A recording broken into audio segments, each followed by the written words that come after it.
스님께 삼배 예를 올리겠습니다.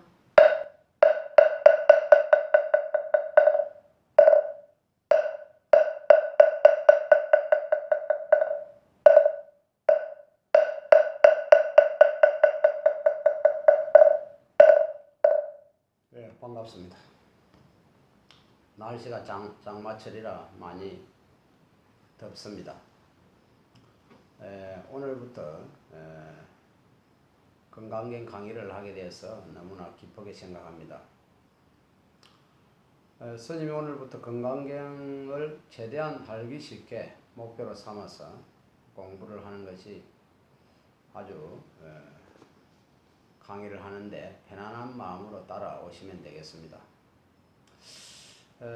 건강경이 너무나 심오한 경전이고 또 한국 불교에서 굉장히 신비화된 경향이 있어서 건강경 하면 굉장히 어렵게 생각하는 경우가 많은데 부처님의 가르침은 어떻게 보면 굉장히 합리적이고 그리고 누구나 알아듣기 쉬운 가르침이 바로 부처님의 가르침이라고 생각이 듭니다.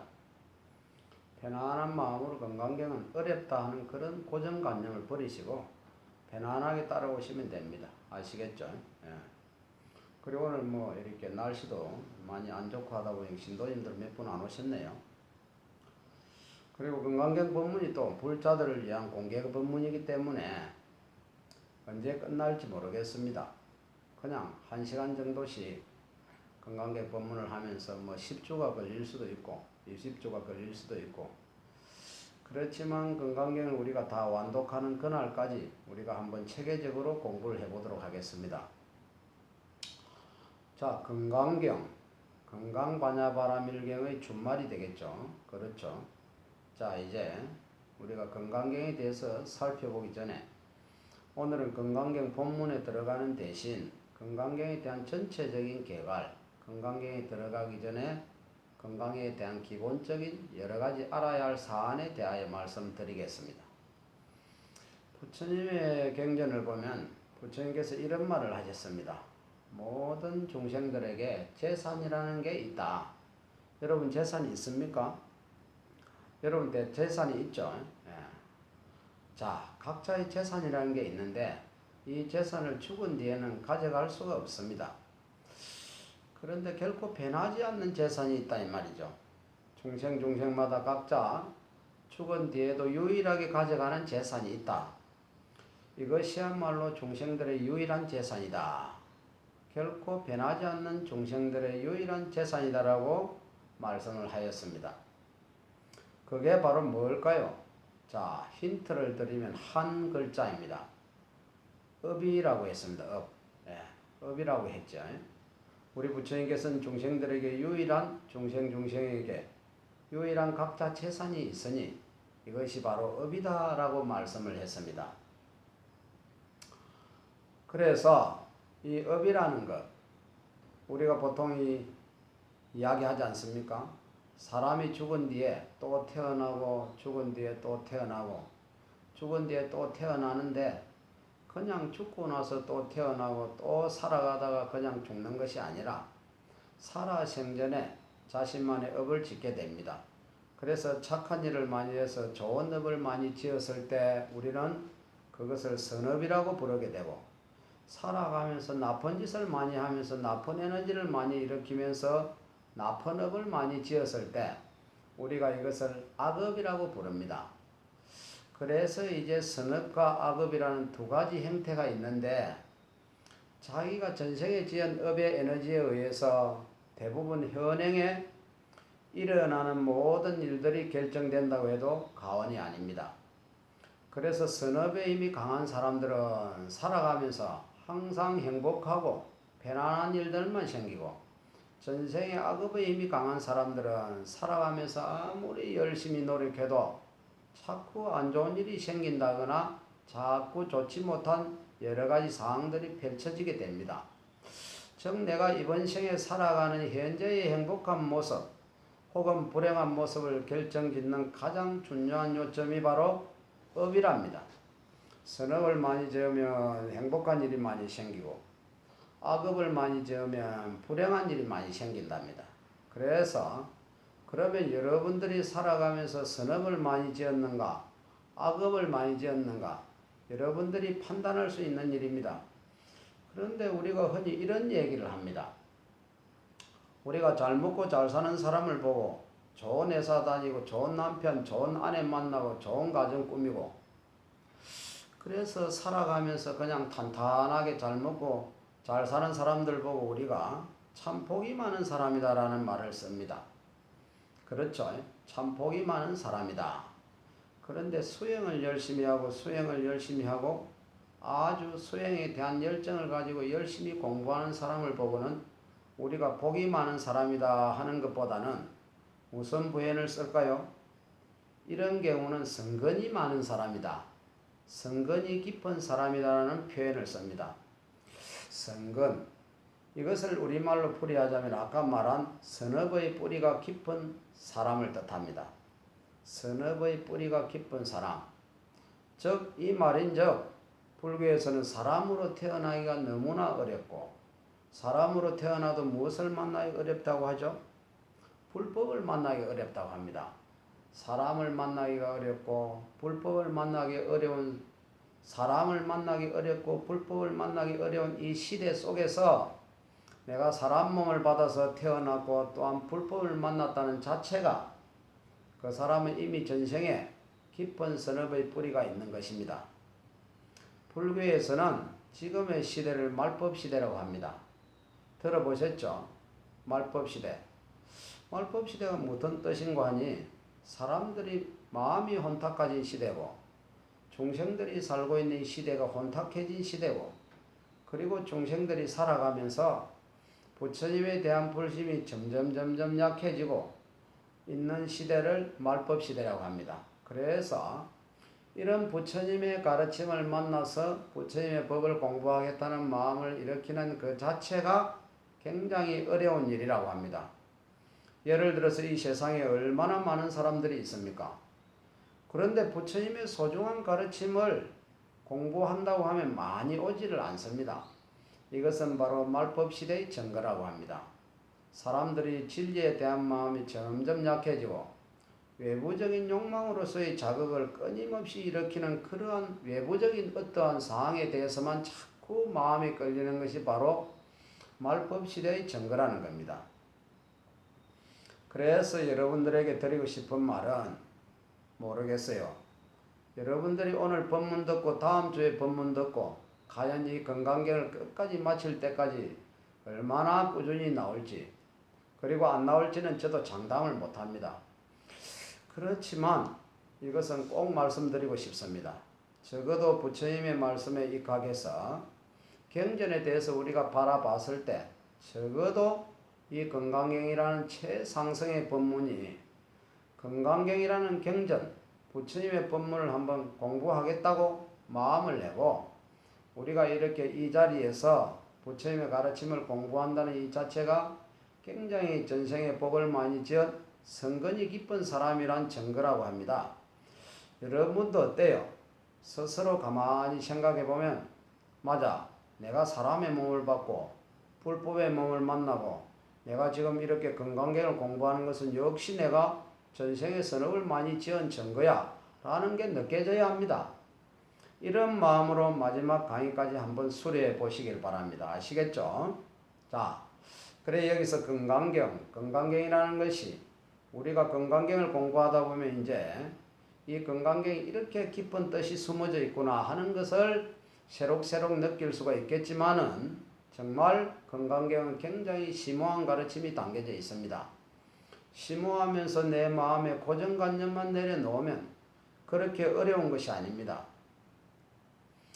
그런데 왜 건강경을 자꾸 어렵게 생각하냐 하면은 기존의 중생으로서 살고 있는 세간경과 고정관념을 갖고 건강경을 바라보기 때문에 어렵게 느껴지는 겁니다.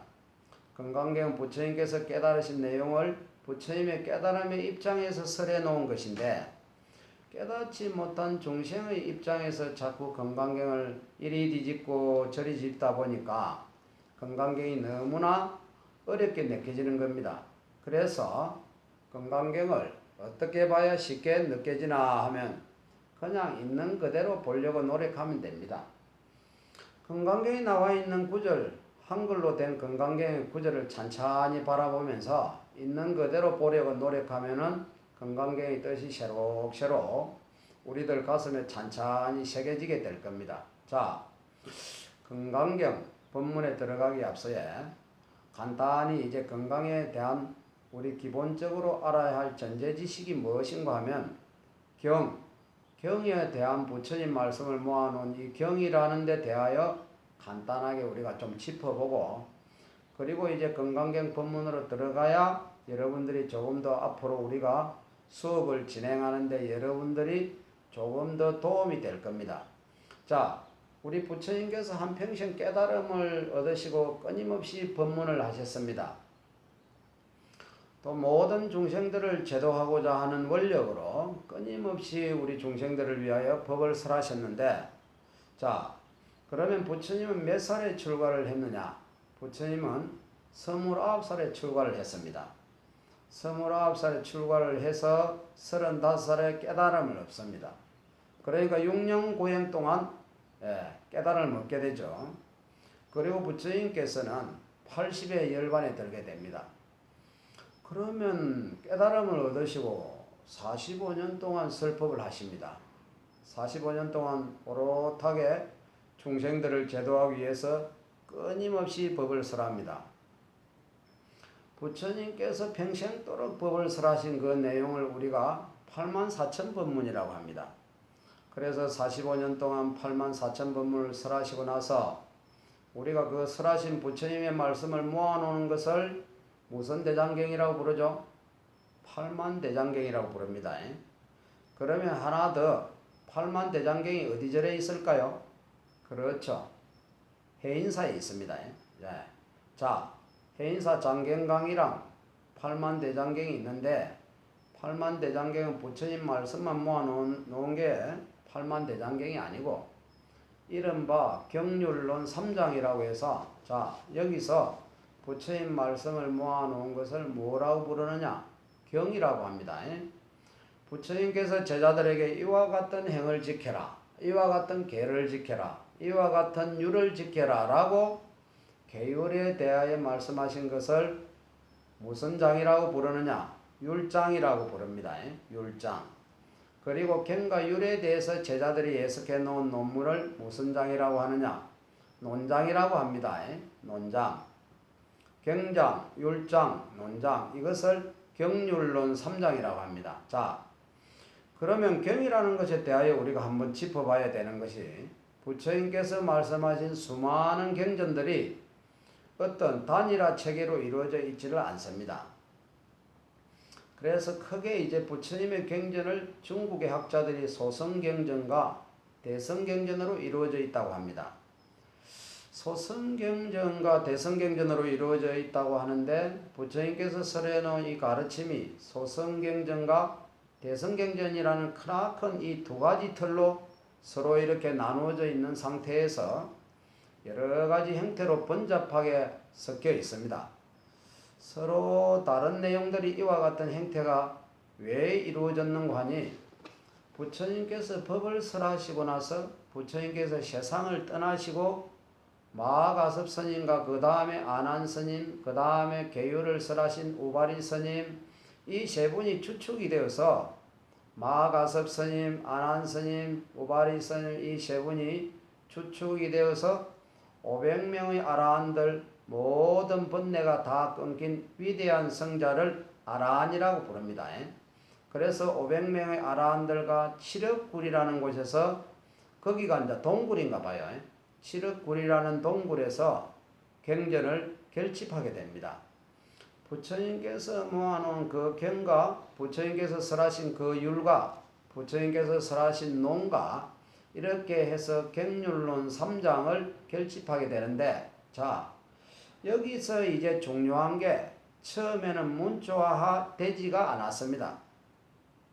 문자화 되지 않은 상태에서 부처님께서 인멸하시고 나서 현대 학자들마다 설이 좀 틀린데, 부처님이 인멸하시고 300년 안팎 정도 되었을 때 본격적으로 이제 구전되어진 부처님의 말씀이 문자화 되었다라고 말씀을 합니다. 그 문자화 되어지는 과정에서 점점 시간이 지나면서 부처님의 가르침이 조금씩 편집되어진 것 같아요. 조금 더 붙여졌다거나 조금 다른 각도로 편이 되었다거나 그렇게 이제 여러 가지 경전들이 끊임없이 편집되고 조금씩 정강되어지는 과정에서 그 수많은 소성의 경전과 대성의 경전들이 그대로 중국 불교에 넘어오게 됩니다. 훗날 후학들이 딱 경전을 보니까 이 내용이 좀 이상한 겁니다. 여기서는 이렇게 말하고 저기서는 저렇게 말하고 저기서는 저렇게 말씀하셨고 여기서는 또 이렇게 말씀을 하셨고 그래서 그 후대의 수많은 후학들이 부처님의 거대한 그 팔만대장경이라는 그 거대한 경전의 틈바구니 속에서 부처님의 말씀을 우리 후학들이 이해하기 쉽게 체계적으로 재해석할 필요가 있겠구나라는 것을 이미 몇 천 년 전부터 우리 선배 스님들이 치열하게 고민하게 됩니다. 자, 그렇게 이제 고민을 하시면서 이제 우리 한국 불교가 아무래도 중국 불교의 영향을 받았지 않습니까? 그래서 중국 불교적인 관점에서 봤을 때 우리 불교의 경전이라는 것이 하나하나 재해석하는 과정에서 그 수많은 경전을 체계화시키면서 중국 불교권에서 여러 가지 경전을 해석하면서 체계화시키는 여러 가지 방법론이 나왔는데 그 중에 가장 유명한 게 바로 천태종의 천태오시라는 경전을 해석하는 교판이 생기게 됩니다. 교판. 경전을 분별하는 방법이라서 교판이라고도 합니다. 그리고 또 이거 한자 두자 더 보태면은 교상판석이란 말도 씁니다. 그래서 천태오시 교판이라는 것이 생기게 되는데 자, 중국 수나라 시대 때 천태스님이라는 걸출한 스님께서 출연을 합니다. 그래서 아주 경전만 열심히 공부한 것이 아니라 자신의 내면을 깊이 닦으셔서 깊은 깨달음의 경지까지 갔습니다.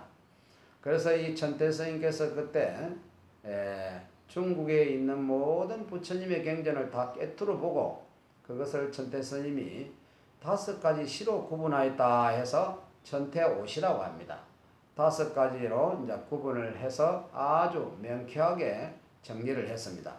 이게 중국 불교에서 경전을 해석하고 체계화시킨 방법 중에서 가장 유명한 게 바로 천태오시 교판입니다. 자, 그러면 잘 한번 들어보시기 바랍니다. 부처님께서 보리수 나무 아래서 깨달음을 얻으시고 나서 가장 첫 번째 하신 법문이 무슨 경을 법문을 하셨느냐 하면은 하엄경을 맨 먼저 설하셨습니다. 하엄경을 설하셨는데 21일간 설하셨다고 합니다. 하엄경을 설하셨는데 하엄경을 대성경전에 부처님의 모든 골수 법문을 다 담아놓은 것이 하엄경이라고 합니다. 부처님께서 하엄경을 설하셨는데 아무도 알아듣지를 못하는 겁니다. 그 자리에 있는 모든 중생들이 아무도 알아듣지를 못하는 겁니다.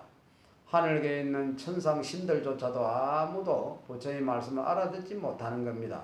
너도 몰라 나도 몰라.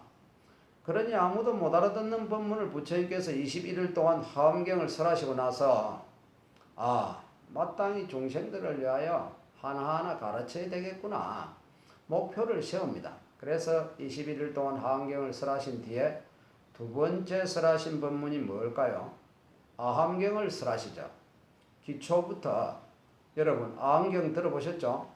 그래서 요새는 소성이라는 말을 잘 안 씁니다. 이 남방불교 있죠. 미얀마, 스리랑카, 태국 그 남방불교를 공부하신 분들이 한국에 이제 많아졌거든요. 그분들께서 소성불교 하면 엄청 싫어합니다. 일단 우리가 이제 중국 불교에 대해서 설명을 하니까 중국 불교에서는 옛날부터 중국 불교는 대성경전을 성황시했기 때문에 아함경 같은 경전을 소성경전이라고 불렀습니다.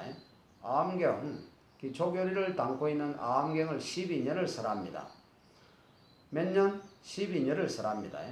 기초부터 이제 하나하나 다져나가면서 중생들을 가르치신 겁니다. 그래서 이 아함경을 우리가 소성이라고 부르는데 소성경전과 대성경전의 차이가 무엇인가 하면 소승의 목표는 생사윤회에서 벗어나는 겁니다.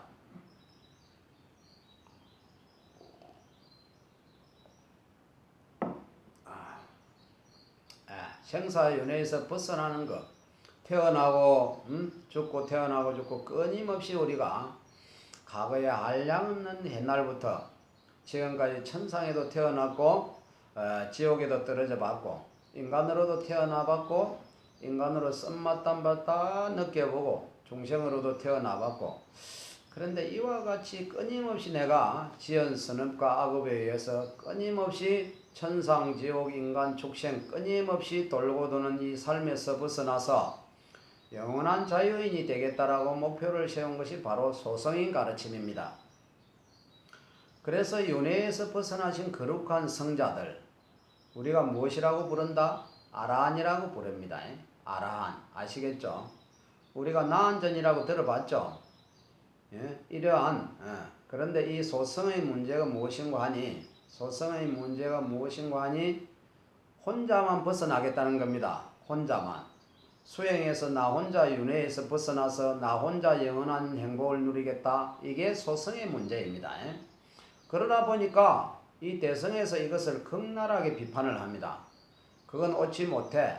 너 혼자 우리들끼리만 행복을 얻으면 뭐하냐. 부처님의 진정한 뜻은 부처님께서 수없는 생 동안 복덕과 지혜를 닦기 위해서 육바라밀을 완성하신 그 뜻은 모든 중생이 다 행복해지기 위해서다.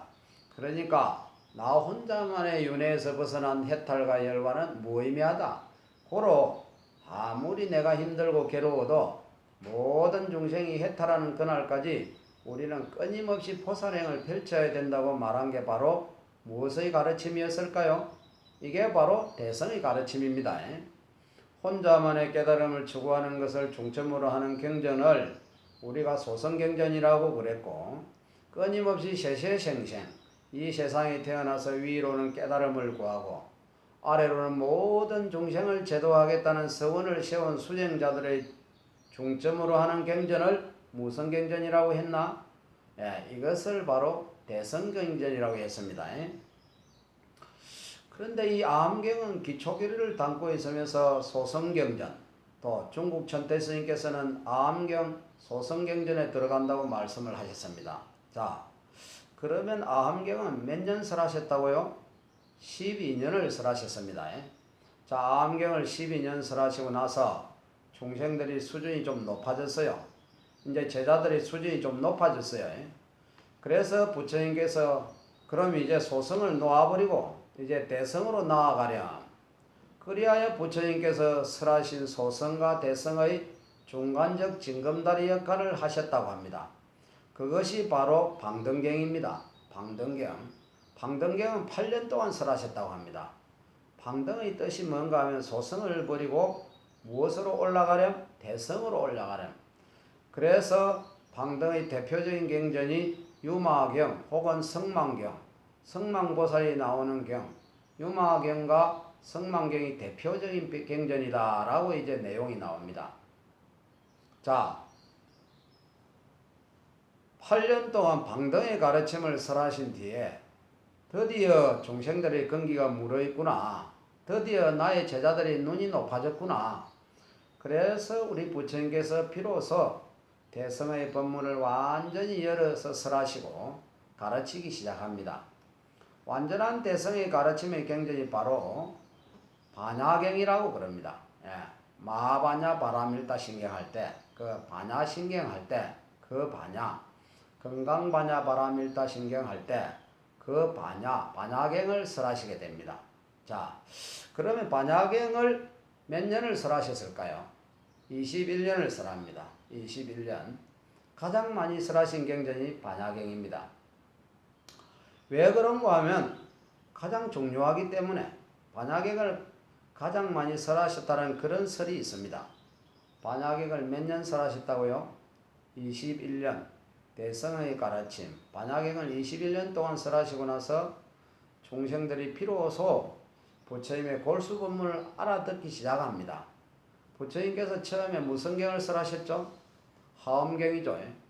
그런데 하엄경을 21일 동안 설했을 때 중생들이 알아듣지를 못했기 때문에 내가 순차적으로 기초부터 차근차근 가르쳐야 되겠다 해서 아함, 방등, 반야를 가르쳤다고 했습니다. 그래서 처음에 못 알아들었던 그 하엄경의 가르침이 다시 나타나기 위해서 설하신경이 바로 법화경이라고 합니다. 법화경. 그래서 하엄경과 법화경은 쌍벽이다 하는 얘기가 있습니다. 대성경전의 양대 보물이다. 그래서 법화경을 8년 동안 설하셨고 그 다음에 마지막 돌아가시기 하루낮 하룻밤 동안 열반경을 설하셨다. 대성열반경을 설하셨다. 그래서 이것을 벌파열반시라고 합니다. 법화열반시. 8년 뿌려서 하루낮 하룻밤. 자, 그래서 천태오시라는 것이 되었고, 자, 하엄경이 며칠이죠? 21일. 다음은 아함경, 다음 방등경, 다음 반야경, 다음 법화경, 다음 법화열반경. 이렇게 해서 천태스님께서 5시기로 이 체계화시켜서 분류하셨다 해서 천태오시라고 합니다. 천태오시라고 이제